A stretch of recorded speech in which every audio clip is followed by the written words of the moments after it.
आप अक्सर फॉर्म भरते समय, चाहे वो आपका बैंक से रिलेटेड हो, चाहे वो LIC, चाहे वो आपका अलग अलग तरह के फॉर्म में नॉमिनी का आपका जिक्र होता है, जहां पर हम लोग ये सोच के इसको हम लोग आगे बढ़ते हैं कि ठीक है, मेरे ना रहने पर क्या है ना, ये सारा का सारा क्या है, जो अधिकार है वो आपका नॉमिनी के ऊपर चला जाएगा, चाहे वो इसका क्या है ना अधिकार हो।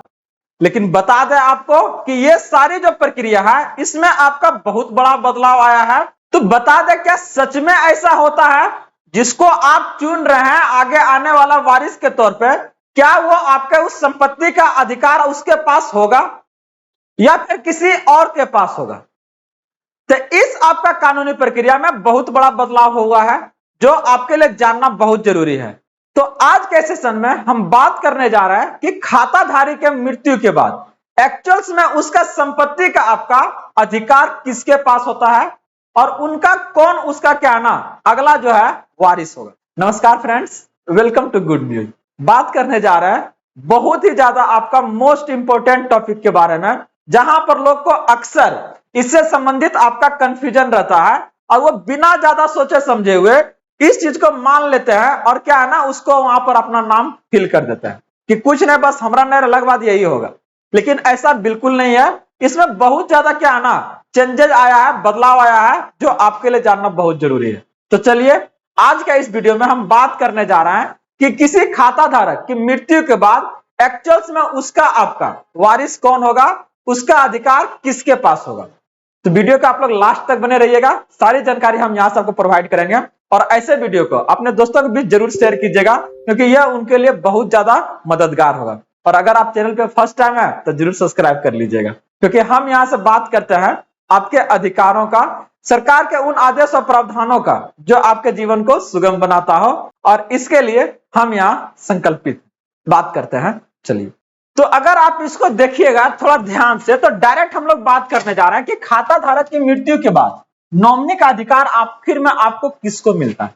तो जैसा कि आप लोग अगर देखिएगा, नॉमिनी को नहीं मिलती है संपत्ति, जानिए कानून में क्या है ना असली हकदार आपका कौन होता है। नॉमिनी का नाम फॉर्म में लिखा जरूर होता है, जनरली हम लोग यही करते हैं ना, जहां पर नॉमिनी आता तुरंत सोच के लेते हैं कि हाँ हमारा बात किसको मिलना चाहिए, क्या करते हैं उनका नाम वहां पे फिल कर देते हैं।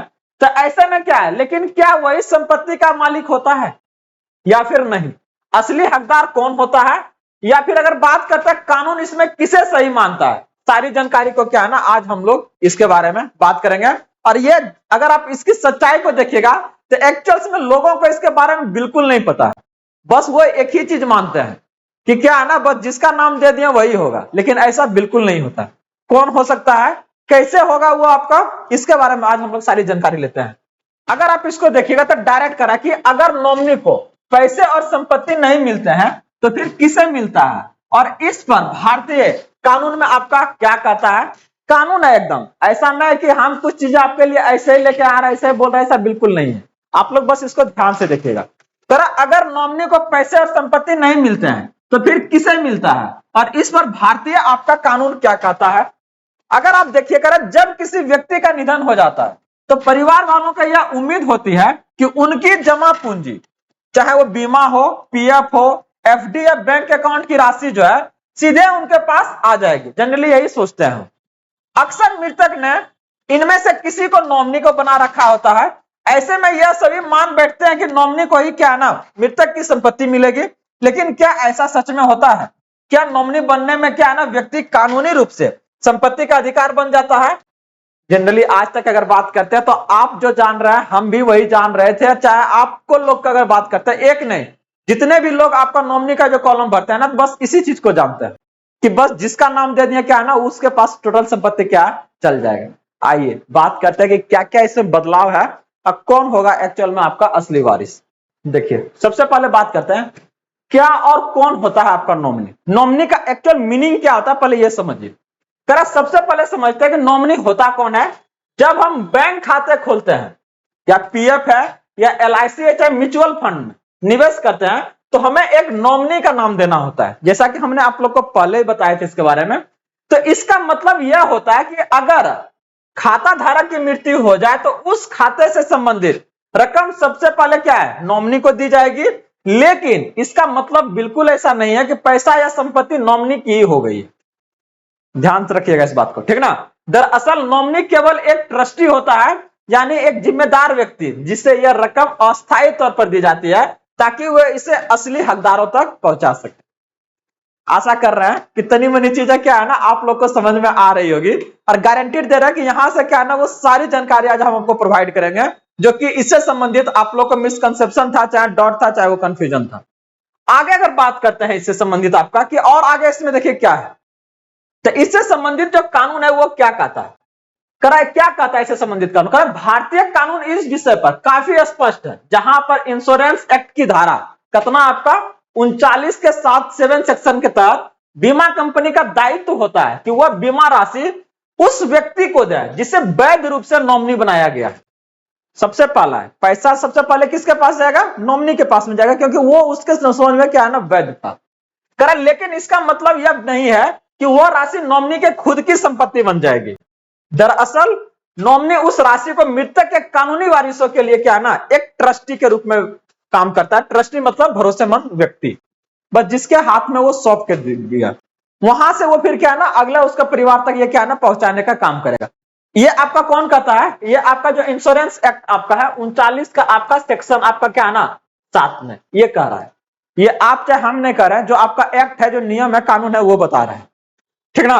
आगे अगर इसके बारे में हम लोग बात करते हैं तो डायरेक्ट कहता है कि कौन फिर होगा, तो फिर कैसे कैसे डिसाइड कीजिएगा। तो कह रहा है कि सवाल अब यह है कि तो मृतक की संपत्तियों का असली हकदार कौन होता है, कौन लेगा उसका, ट्रस्टी है। ये तो कुछ देर के लिए क्या है ना रखवाला की तरह से कह सकता है इसको, तो कौन होगा। तो जवाब यह है कि कह रहा वह व्यक्ति जो मृतक वसीयत जिसको बोलते हैं में नामित किया गया है, या फिर उसे उत्तराधिकार कानून के लॉ के आधार पर तय जो आपका वारिस। क्लियर है कि जो आपका डेथ जिनका हुआ है उनका जो क्या है ना वसीयत में लिखा हुआ है कि नहीं मेरे जाने के बाद मेरा जो इसका अधिकार है किसके पास आपका होगा, चाहे उसका जो वारिस होगा ये उसके पास जाएगा। जहां पर अगर बात करते हैं कि हिंदू का आपका उत्तराधिकार के लिए देखिएगा जो नियम आपका क्या है ना 1956 के अनुसार कहता है कि पति की मृत्यु के बाद उसकी पत्नी, देख लीजिए मतलब अधिकार जो है वारिस से कैसे आपका जाता है। हिंदू का आपका अधिकार के अनुसार क्या है, पति की आपका मृत्यु के बाद क्या है उसकी पत्नी, बेटा बेटी चाहे माता पिता आदि उसके उत्तराधिकार होते हैं। ये हमारा हिंदू आपका जो धर्म है वहां पर ऐसा आपका है 1956 के अनुसार से। अगर कोई वसीयत नहीं लिखी गई है तो संपत्ति का बंटवारा ऐसा ही होता है। जनरली हमारा समाज में आपका इसी तरह से क्या है ना बेटा बेटी है चाहे मम्मी पापा आपस में आपका इसी तरह से संपत्ति उसी के बीच आपका ये रहने का काम करता है। लेकिन यहां से आगे अगर हम लोग बात करते हैं कि एक आपका इकोनॉमिक टाइम्स का एक आपका रिपोर्ट है, क्या कर रहा है कि पार्टनर राहुल सुंदरम कहते हैं कि बीमा अधिनियम आपका कब का है, ये 1938 के तहत क्या कहता है। एकदम सारी जानकारी है ना, एक भी कंफ्यूजन नहीं छोड़ेंगे। और अगला बार से क्या है ना अब जब नॉमिनी का नाम फिल कीजिएगा ना थोड़ा सा सोच समझ के, और वसीयत जो अपना लिखिएगा सोच समझ के लिखिएगा, ठीक ना। तो देखिए इसको क्या कह रहा है कि धारा 39(7) के अनुसार बीमा कंपनी वैध नॉमिनी को ही पैसा क्या है ना देने का जिम्मेदार आपका होती है, लेकिन वह नॉमिनी उस राशि को मृतक के कानूनी वारिसों के लिए ट्रस्ट की तरह रखता है। अगर किसी हिंदू पुरुष की मृत्यु बिना वसीयत के होती है तो उसकी संपत्ति क्लास वारिसों जैसे मां पत्नी और बच्चों में बराबर बांटी जाती है, और यही सिद्धांत फिक्स्ड डिपॉजिट पर भी आपका लागू होता है। अगर नॉमिनी यह रकम असली हकदारों को देने से इनकार कर दे तो कानूनी वारिस अदालत में जाके क्या है ना प्राप्त कर सकते।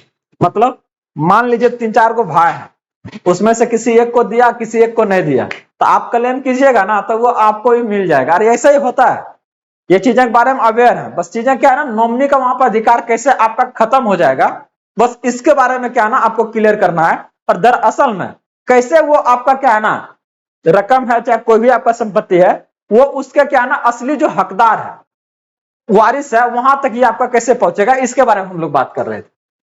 अगला अगर देखिएगा इसमें तो डायरेक्ट कहता है, क्या कह रहा है कि आपका नॉमिनी और वारिस पर क्या है ना इलाहाबाद हाई कोर्ट का देखिए क्या आदेश है।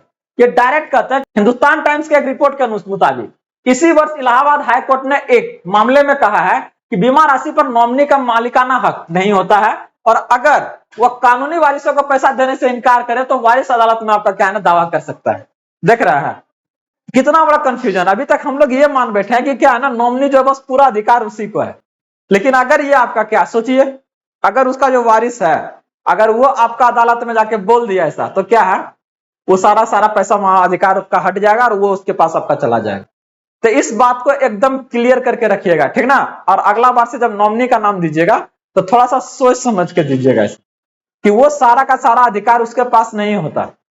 अगर उसका वारिस अगर क्लेम करता है कोर्ट में, तो वो क्या है ना, उसका अधिकार वहां से हट जाएगा और वो सारा संपत्ति कहां चला जाएगा, उसका जो वारिस है वहां चला जाएगा। कर ऐसे यह साफ स्पष्ट होता है कि नॉमिनी को सिर्फ एक माध्यम के रूप में माना जाता है, मीडिएटर है, ठीक ना, मालिक के रूप में नहीं। अगर कोई विवाद होता है तो कानूनी वारिसों को अदालत से अपना अधिकार प्राप्त करने का आपका हक क्या है, पूरा उसको होता है, ठीक ना, पूरा का पूरा हक है। तो यहां पर ऐसे में आप क्या देखिएगा कि ज्यादा पावर किसके पास है आपका, जो तो उनका जो वारिस है ना, ये इसके पास ज्यादा है।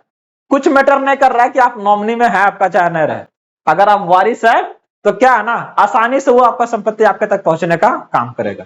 तो क्या फिर इसका है, अगर ऐसे में हम बोले कि इसका ज्यादा कुछ रोल ही नहीं है, तो फिर इसका क्या महत्व क्या है, इंपोर्टेंस समझते हैं कि क्यों फिर नॉमिनी का देना है। अगर अपने आप वहां पहुंचिए जाएगा तो इसका रोल फिर क्या रह जाएगा, काला किसी का नॉमिनी में नाम अगर दीजिएगा, ऑटोमेटिकली अगर वारिस के पास आपका संपत्ति पहुंच जा रहा है, तो फिर नॉमिनी का क्या रोल है। तो देखिए कह रहा है कि अक्सर नॉमिनी ही वारिस हुआ करता है। नॉमिनी को अन्य वारिस पर क्या है ना, इतनी प्राथमिकता मिलती है कि वह संपत्ति का पहला प्राप्तकर्ता बन जाता है, और इससे यह सुनिश्चित होता है कि पैसे को कोई गलत हाथ में ना जाने दें, और जाने से पहले क्या है ना, एक भरोसेमंद व्यक्ति तक क्या है ना पहुंचा दिया जाए। तो जनरली हम लोग नॉमिनी में वैसे ही लोग का नाम डालते हैं जहां जिस पर हम लोग को भरोसा होता है कि ये उसका क्या है ना गलत इस्तेमाल नहीं करेगा, और सही से जो लोगों के पास जहां जाना चाहिए उसके बीच क्या है ना, ये आपका पहुंचने का काम करेगा। तो ऐसे में क्या है, नॉमिनी बनाना तो ठीक है, लेकिन वसीयतनामा भी आपका क्या है ना बना लीजिए कि उसके बाद आप क्या चाहते हैं। वसीयतनामे में क्लियर होना चाहिए कि कौन आपका इसका अधिकार होगा और कैसे ये आपका बांटा जाएगा। कर इसलिए यह जरूरी है कि हर एक व्यक्ति ना सिर्फ नॉमिनी बनाए, बल्कि एक आपका वसीयत भी तैयार करे, जिसमें स्पष्ट रूप से यह आपका बताया गया कि संपत्ति पर किसका कितना हक होगा। अगर वसीयत नहीं है तो यह जानकारी आपको होना जरूरी है कि उत्तराधिकार कानून क्या कहता है, कि ताकि परिवार में आपका बेवजह विवाद ना। तो इस बात को एकदम क्लियर कीजिएगा, और इसी के अनुसार से आप चाहते हैं कि जिंदगी में आगे चल के ज्यादा परेशानी लोगों को नहीं हो, अपना आपका जिंदगी आपके परिवार में ज्यादा कलह ना हो, तो इस चीजों को आप लोग जरूर फॉलो कीजिएगा। तो यहां से जो आज हम लोग बात करने जा रहे थे, जो बात किए हैं अभी तक, बस इसी चीज को लेकर किए हैं कि इसलिए क्या है, संपत्ति पर क्या है, नॉमिनी का आपका अधिकार नहीं होता। किसका अधिकार होता है, आपका वारिस का।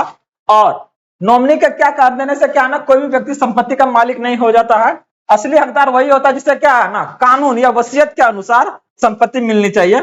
अगर आपने अभी तक सिर्फ नॉमिनी नामित किया है, तो यह समझ लेना है जरूरी है कि वह प्रक्रिया अधूरी है। अपने परिवारजनों को भविष्य की परेशानियों से बचाने के लिए एक स्पष्ट वसीयत तैयार करें, और नॉमिनी एवं वारिस दोनों का क्या है ना, भूमिका को क्या है इसमें आपका समझें। इस वीडियो के माध्यम से हमने बस ये क्लियर किया कि एक्चुअल में उसका अधिकार कौन है, और किसके पास ये चीजें जानी चाहिए, और किस तरीका से आप किसी को नॉमिनी को आप चुन सकते हैं। तो हमारा बस यही आपका क्या है ना, यहां से आप उद्देश्य है कि किसी भी संबंधित आपका कोई जो परेशानी है, चाहे जिसके बारे में जानकारी कम है जो हमारा समाज को, उस समाज को क्या है ना, यहां से वो सारी जानकारी हम प्रोवाइड करना चाहते हैं, देना चाहते हैं, बताना चाहते हैं, जिससे आपके जिंदगी जो है ना थोड़ा सा आसानी से बीते। तो आप लोग जुड़े रहिए, बने रहिए गुड न्यूज के साथ में। अगर अभी तक आप लोग बने हुए हैं तो वीडियो को जरूर लाइक कीजिएगा और हाइप जरूर दीजिएगा।